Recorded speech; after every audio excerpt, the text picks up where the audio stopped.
absolue, et ce depuis le début de la pandémie. Les hospitalisations aussi progressent, plus de 30 000. Et malgré l'urgence, le rythme des doses de rappel est en chute libre. Près de 150 000 chaque jour, c'est moitié moins qu'au début du mois de janvier. Des piqûres à répétition qui, selon l'OMS, ne permettront pas d'en finir avec l'épidémie. De quoi questionner donc la pertinence d'une 4e dose. Bonjour Yasmina Katou. Bonjour. Yasmina, le ministre de la Santé attend l'avis des scientifiques, mais Olivier Véran a précisé que cette 4e dose n'aurait de sens que si elle protégeait les plus fragiles. Les seuls à pouvoir en bénéficier pour l'instant, c'est ça ?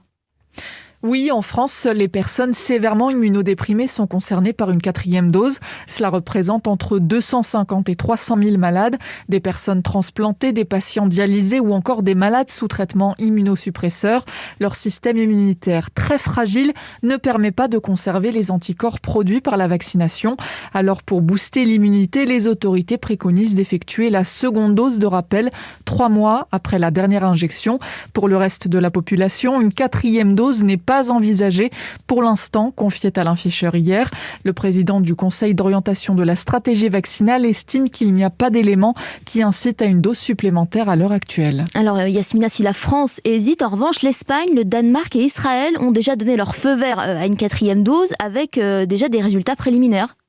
Oui, en Israël, il y a un peu plus de recul puisque depuis 3 semaines, les plus de 60 ans et les soignants sont éligibles à une 4e dose. 600 000 Israéliens ont déjà reçu ce 2e rappel et les premières données sont concluantes, explique Cyril Cohen, immunologue à Tel Aviv. Lorsqu'on compare un échantillon de 400 000 personnes qui ont fait ces 4 doses à 600 000 personnes qui ont fait 3 doses il y a plus de 4 mois, on se rend compte qu'il y a 2 fois moins de risque d'être infecté avec la Covid-19 sous Omicron et 3 fois moins de risque de faire une maladie grave. Face à ces résultats, le comité israélien de lutte contre la pandémie recommande une 4e dose pour tous les adultes. Le ministère de la Santé doit se prononcer dans les prochains jours.